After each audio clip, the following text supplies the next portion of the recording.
믿음으로 구원받습니다. 한번 읽어볼까요? 시작. 네, 믿음으로 구원받습니다입니다. 여러분, 우리가 어떻게 하면 천국에 갈 수 있습니까? 믿음으로, 믿음으로 천국 갈 수 있죠. 그러나 우리가 사실은 죄가 없으면 천국 갈 수가 있습니다.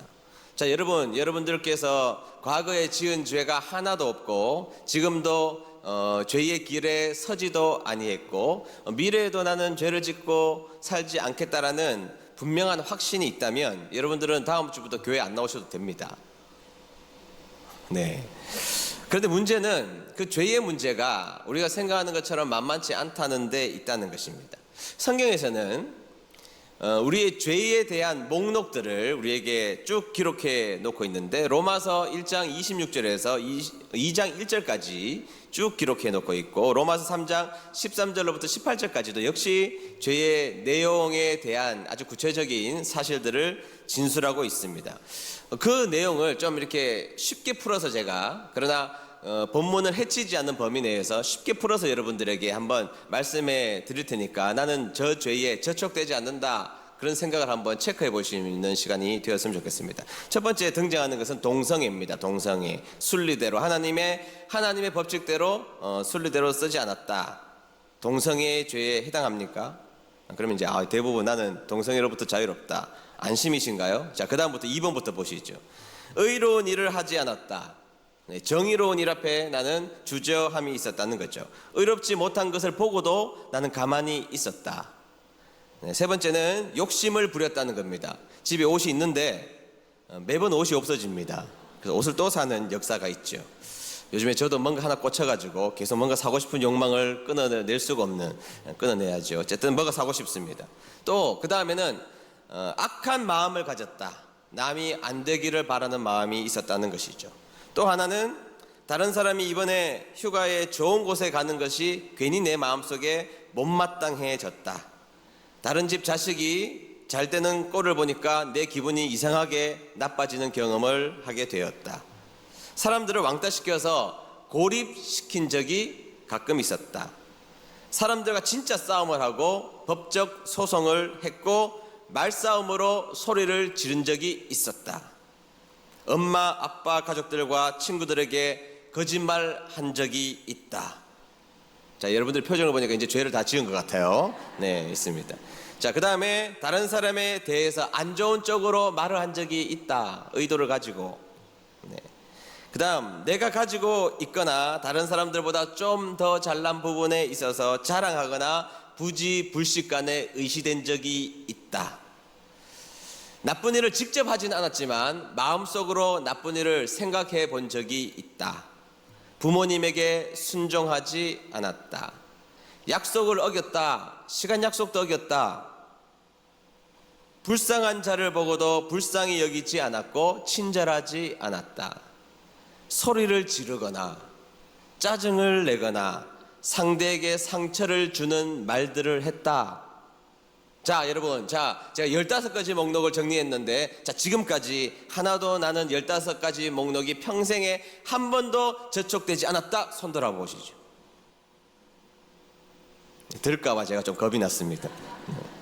그래서 성경은 우리에게 이렇게 말씀해 주고 있습니다. 로마서 3장 10절에서 12절까지 말씀입니다. 제가 읽어보겠습니다. 성경에 이렇게 기록되어 있습니다. 의인은 한 사람도 있어요, 없어요? 없다. 의인은 한 사람도 없다. 깨닫는 사람도 없고 하나님을 찾는 사람이 있어요, 없어요? 없다. 모두가 곁길로 나가 하나같이 쓸모없게 되었다. 선한 일을 행하는 사람은 단 한 사람도 없다. 아멘. 여러분, 성경의 메시지는 여러분들에게 미안하긴 하지만 우리 모두는 한 사람도 의인이 없다는 겁니다. 하나님을 내가 스스로 알아가려고 했던 사람들도 없다는 것입니다. 따라서 성경의 중요한 메시지는 저와 여러분 모두는 완벽한 죄인이라는 사실입니다. 거부할 수 없는 완벽한 죄 가운데 거하는 죄인이었다. 이것이 성경의 고백이라는 것이고 그 죄는 궁극적으로 우리를 지옥에 몰아넣을 겁니다. 여러분 미안하지만 좀 전에 여러분들이 나는 죄를 지었다 안 지었다 손든 사람이 한 명도 없기 때문에 우리의 원래의 운명은 지옥에 갈 수밖에 없는 운명에 놓여져 있는 존재라는 것입니다. 그런데 중요한 것은 지옥이 어떤 것이냐? 영원한 형벌이라는 겁니다. 형벌도 무서운데 그 형벌이 영원하다는 것이죠. 그리고 그 지옥을 설명하는 대표적인 의미의 단어가 불못이라는 겁니다. 불이 타오르는 곳에 들어가서 영원히 꺼지지 않는 곳에서 영원한 형벌을 받아야 한다는 것입니다. 여러분, 불에 데워 보셨습니까? 뜨거운 물에 데워 보셨습니까? 저는 어릴 때 교회에 석유난로가 있었습니다. 연통이 이렇게 올라가는데 석유난로가 있었는데 거기에 손을 대본 적이 있습니다. 손을 대는 순간 얼마나 뜨거웠는지 소리를 지르고 연통에서 손을 놓았던 기억이 있는데 그때 제 손에 지문이 다 없어졌습니다. 지금은 지문이 있습니다. 그때는 다 없어졌습니다. 제가 그때 느낀 게 하나 있습니다. 아하, 지옥이라는 것은 이 뜨거움이 영원토록 지속된다? 그것은 갈 곳이 못 된다라는 생각을 했던 것이죠. 여러분, 마가복음 9장 48절 보시죠. 마가복음 9장 48절. 다 같이 읽어봅니다. 시작. 지옥에서는 벌레도 죽지 않으며 불이 꺼지지도 않는다. 아멘. 영원한 형벌입니다. 지옥에서는 벌레도 죽지 않는데요. 벌레도 죽지 않는데 불이 꺼지지도 않는다는 것입니다. 꺼지지도 않는 불에 들어가서 벌레도 죽지 않으니 우리는 영원토록 고통을 당해야 된다는 것입니다. 영원토록. 이게 무서운 말입니다. 여러분, 끝이 있는 고통은 얼마든지 당할 수가 있습니다. 제가 중학교 다닐 때 이상한 선생님을 만나본 적이 있습니다. 이상한 선생님이 지금 같으면 아마 고발당하셨을 선생님입니다. 이름을 제가 공개적으로 말하고 싶지만 말하지 않겠습니다. 한 번은 성적이 올랐음에도 불구하고 엉덩이를 40대를 맞으라는 겁니다. 여러분, 합리적이에요? 맞는 이야기예요? 옳은 겁니까? 대답을 해보세요. 옳으면 맞으시든지요. 40대를 맞으라는 겁니다. 제가 옛날에 한번 맞은 적이 있어서 아버지에게 하도 좀 심하게 때려서 아버지한테 말씀을 일렀더니 아버지는 선생님 말씀이 항상 옳다라고 하셔서 참, 옛날 부모님들은 참 대단하시죠. 억울하고 독한 마음에 40대 맞으라 그래서 제가 40대 맞기로 했습니다. 그런데 작은 소소한 복수를 하고 싶었습니다. 선생님이 때리는 것이 하나도 아프지 않으며 다 맞고 나갈 때 내가 웃으면서 나가겠다고 다짐을 했습니다. 그리고 진짜 40대를 꾹 참고 인상 한번 쓰지 않고 소리 한번 지르지 않고 40대를 맞았습니다. 엉덩이 피가 났습니다. 40대를 다 맞고 들어갈 때 미소를 짓고 들어가니까 선생님이 저 인간 독하다고 그러셨습니다. 여러분들이 앞에 있는 목사는 독한 목사입니다. 그런데 여러분, 왜 참았느냐? 40대니까 참았습니다. 40대 맞아. 40대니까 참았지 40대가 아니라 기약 없이 맞는다? 결코 참지 못할 것입니다. 생각만 해도 끔찍한 것이죠. 자, 아픈데 고통스러운데 그것이 영원히 지속되는 영원한 불못에 던져진다는 것은 말할 수 없는 고통이라는 것이죠. 근데 여러분 어쩌죠? 여러분들이 좀 전에 제가 15가지 죄를 쭉 나열할 때 여러분들은 분명히 스스로 죄인인 것을 인정하셨습니다. 그러면 우리 모두는 영원한 불못에 들어가야 될 죄인이라는 사실입니다. 여러분 다 그럴듯하게 앉아 계시죠? 저도 그럴듯하게 서 있고 양복 입고 넥타이 매고 이 앞에 서 있으니까 보기에 나쁘지 않죠? 나쁩니까? 질문을 하면 좀 대답을 해주셔야 됩니다. 네, 이 시험이 들어요. 네. 네. 그러나 여러분, 솔직히 말하면 우리 모두는 구정물통과 같은 인생입니다. 구정물을 큰 통에 가만히 두면 시간이 꽤 지나면 더러운 것들이 가라앉습니다. 그러면 꽤 맑아 보이는 것들이 눈앞에 보이게 되죠. 근데 여러분, 그게 우리들의 인생입니다. 살다 보니까 내가 가지고 있는 돈으로 그 구정물을 가끔 덮을 수 있다라고 생각하는 우리들의 경향이 있습니다. 내가 깨끗한 옷을 입고 멋지게 차려입은 그 순간 나는 조금 그 구정물을 덮을 수 있다라고 생각하는 경향이 있습니다. 학벌이 좀 그 구정물을 덮어주지 않을까? 사회적 지위가 덮어주지 않을까? 명예가 그것을 잠시 덮어주지 않을까? 내가 가지고 있는 힘이 그것을 잠시 덮어주지 않을까? 그것으로 잠시 덮어놓는 우리들의 경향이 있다는 것이죠. 그러면 사실은 가만히 쳐다보면 별 문제가 없어 보이는 분들이 이곳에 함께 모여서 저나 여러분들이 별 문제가 없을 것처럼 이곳에 앉아 있다 이 말이죠. 그러나 여러분, 막대기로 그 구중물통을 딱 한 번만 저으면 그 더러운 것이 동시에 다 튀어 올라와서 생선 뼈다귀도 올라올 것이고 생선 대가리도 올라올 것이고, 여러분 생선은 대가리라고 하는 게 표준어입니다. 쌍스러운 말이 아닙니다. 콩나물도 올라올 것이고 더러운 것들이 올라와서 우리를 눈살 찌푸리게 하게 될 것인데, 그것이 사실은 우리들의 인생이라는 것이죠. 다 그럴듯하게 우리는 앉아있지만 한 번만 저어놓으면, 내가 속상하고 내가 기쁜 나쁜 일을 만나서 한 번만 저어놓으면 죄가 성두리째 들어 올라와서 우리의 죄가 많은 사람들에게 만천하게 보여지게 된다는 사실입니다. 추악하고 더러운 것들이 나온다는 것입니다. 로마서에는 우리의 목을 열린 무덤이라고 말하고 있다는 것입니다. 우리의 입술에서 좋은 말들이 나오지가 않습니다. 여러분, 인류의 역사 가운데 사피엔스라는 책을 한번 보십시오. 사피엔스를 보면 인간은 뒷담화를 통하여서 이렇게 지금 인류가 되었노라고 이야기하는, 찾아보십시오. 제가 한 말이 거짓말인지.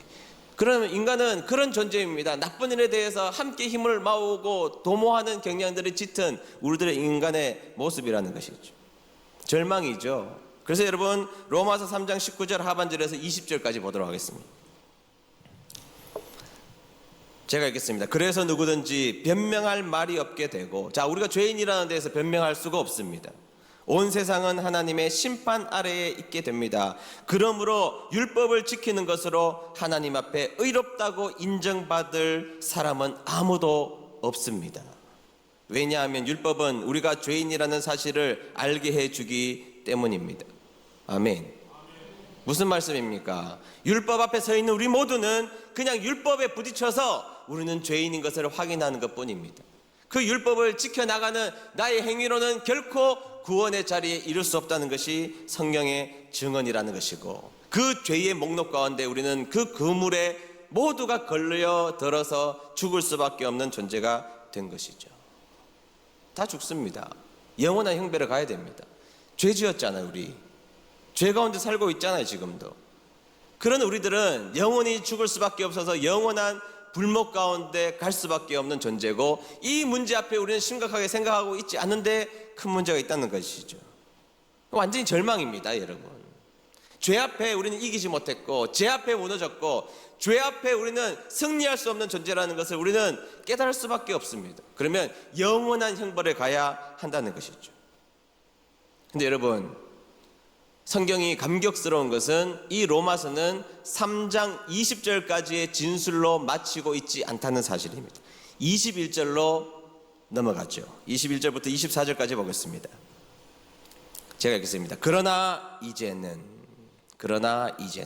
마틴 로이드 존스 목사님은 The Great Turning Point But Now 이렇게 써 있습니다. 위대한 전환점, 그러나 이제는 율법 없이도 하나님께로부터 오는 의가 나타났습니다. 이것은 율법과 예언자들도 증언하는 것입니다. 22절, 하나님께로부터 오는 의는 예수 그리스도를 믿는 무엇을 통하여서? 믿음을 통해 옵니다. 믿습니까? 그 의는 믿는 사람이라면 누구에게나 주어지는 것이며 사람을 차별하지 않습니다. 여러분, 세상의 모든 것은 여러분들을 차별하고 있지만 복음의 의는 아무도 차별하지 않습니다.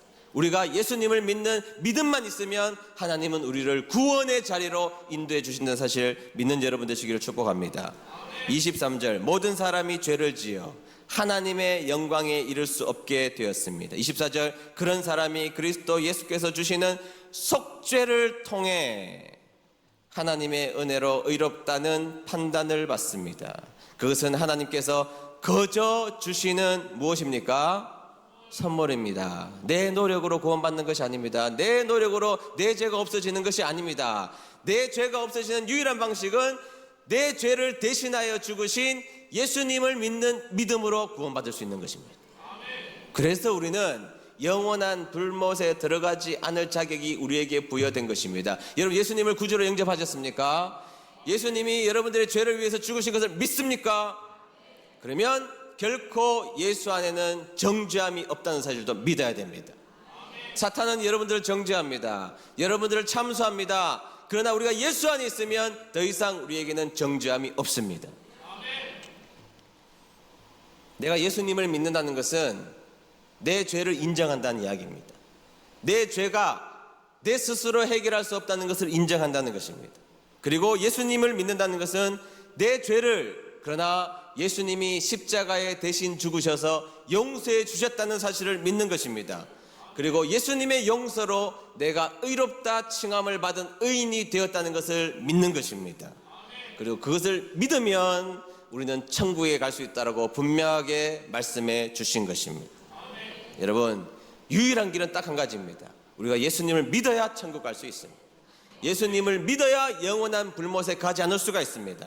예수님을 믿으면 하나님은 우리를 의롭다고 칭해 주신다는 사실인 것입니다.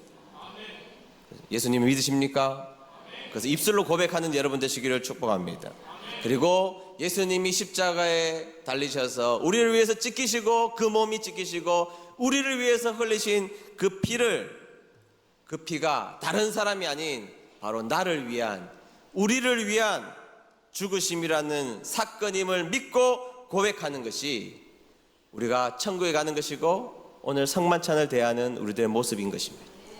성만찬을 오늘 대할 때, 아하, 예수님께서 찢기신 것은 바로 나의 죄를 위하여서, 나의 구원을 위하여서, 예수님이 피를 흘리신 것은 나의 죄를 위하여서, 나의 구원을 위해서 흘리셨다라고 오늘 다시 한 번 더 고백하는 것입니다. 그것을 기념하고 믿는 것입니다. 오늘 성만찬을 통하여서 그것을 기념하는 여러분 되시기를 축복합니다. 얼마 전에 제가 안데스 서론의 생존자들이라는 아주 좋은 영화를 본 적이 있습니다. 실화입니다. 실화를 바탕으로 둔 아주 좋은 영화라고 생각합니다. 1972년 10월 13일, 그때 제가 태어난 해인데 그때 그런 사건이 있었더군요. 13일 우루과이 한 럭비팀 선수하고 가족들이 45명이 비행기를 타고 안데스 산맥을 넘어가서 칠레로 가는 길이었습니다. 그런데 칠레로 넘어가는 길에 칠레 산티아고로 가는 도중에 안데스 산맥에 이 비행기가 추락해버립니다.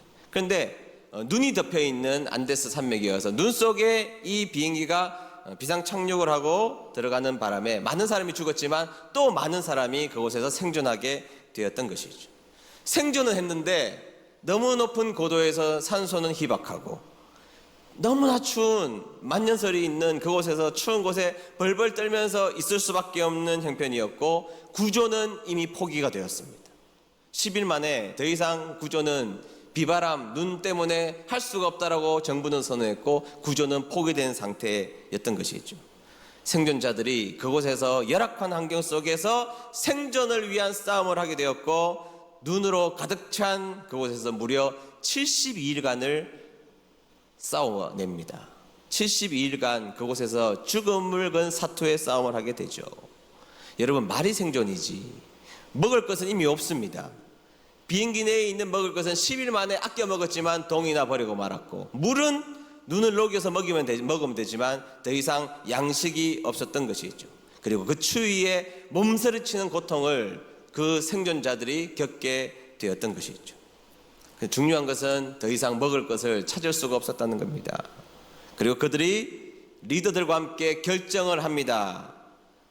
살아남기 위하여서 주위에 이미 죽은 시체를 먹기로 결정하고 사람의 인육을 먹으면서 72일간을 버티게 됩니다. 그러다가 사람의 인육을 먹기를 거부한 한 명이 등장하죠. 자기는 기독교적인 양심으로 도무지 인육을 먹을 수 없다고 생각했던 한 사람, 누마라는 사람이 등장합니다. 누마라는 사람이 등장하게 되는데 그가 부상을 입게 되고 부상 속에서 이 공동체에 아무런 도움이 되지 못한다고 자괴감에 빠져 있었고 결국에는 이 누마가 그 추위와 그 배고픔과 부상에 견디지 못하고 그곳에서 죽게 됩니다. 그 누마가 죽고 나서 누마의 손에 쪽지가 하나 적혀져 있었는데 그 쪽지를 모든 생존자들이 돌려보게 됩니다. 그 안에 무엇이 적혀져 있었느냐? 요한복음 15장 13절입니다. 요한복음 15장 13절. 다 같이 한번 읽어볼까요? 시작. 사람이 친구를 위하여 자기 목숨을 버리면 이보다 더 큰 사랑이 없나니. 아멘. 그들에게 더 이상 먹을 수 있는 시체조차도 많이 없는 그 상황 가운데 이 누마는 자신이 죽으면서 자신의 몸을 이 살아있는 동료들을 위해서 희생하기로 작정했던 것이죠. 그리고 사람이 이 살아있는 친구들을 위하여 자기 목숨을 버리면 이보다 더 큰 사랑이 없나니라는 쪽지를 쥐고 자신의 살을 먹고 살아낼 것을 그들에게 요청했던 것입니다. 그리고 이 시신의 고기를 담았던 그 중에서 2명의 사람을, 건강한 사람을 뽑아서 이 사람이 안데스 산맥을 10일간이나 견뎌내고 지나가서 살아있는 사람이 있다는 것을 온 세계에 알리게 됩니다. 이 누마의 시신을 먹으면서 말이죠. 그리고 온 사람에게 알려져서 나머지 사람들을 살려내는 실화가 안데스 서론의 생존자들이라는 영화였다는 것이죠. 그리고 72일간의 처절한 사투는 끝이 나고 사람들에게 돌아오는 장면 앞에서 눈물이 나지 않을 수가 없었습니다. 친구를 살리기 위해서 자기의 목숨을 내놓는 것보다 더 큰 사랑이 없다고 누가 말씀하셨느냐? 예수님이 말씀하셨습니다. 예수님은 제자들에게 그렇게 이야기하셨습니다. 친구를 위해서 목숨을 내놓는 것보다 더 큰 사랑이 없다. 그리고 예수님은 우리들을 친구라고 불러주시고 우리를 위해서 십자가에 달려주셔서 죄 없으신 그분이 십자가에 죽으시면서 자기가 인류의 모든 죄를 짊어지고 그곳에 죽으시면서 우리를 사랑하시는 확증을 십자가상의 사랑으로 우리에게 하셨던 것입니다. 친구를 살리기 위해서 자기의 몸을 내어놓는 누마의 사랑 앞에 많은 사람들이 감동을 받고 그 영화를 통해서 사람들이 무엇이 진짜 사랑인지를 생각해 보았다면 여러분 우리는 매 순간 주님 앞에 나올 때에 주님의 십자가의 사랑을 매 순간 마주 대하는 사람입니다. 죽을 수밖에 없었고 죽어야 마땅한 우리지만 우리를 구원해 주시기 위해서 십자가에 죽으시고 자기 몸을 내놓으신 다음에 이렇게 말씀하셨습니다. 영접하는 자, 곧 그 이름을 믿는 자들에게는 하나님의 자녀가 되는 권세를 주셨으니 영접하는 자, 곧 그 이름을 믿는 자들에게는 하나님의 자녀가 되는 죄 용서받은 정도가 아닙니다. 너의 죄는 용서받았다는 정도가 아니라 용서받은 우리가 하나님의 자녀가 되는 권세를 하나님이 우리에게 주셨던 것입니다. 믿습니까? 그래서 여러분 우리 모두는 그 십자가의 사랑으로 용서받아 하나님의 자녀가 된 자가 된 줄로 믿습니다.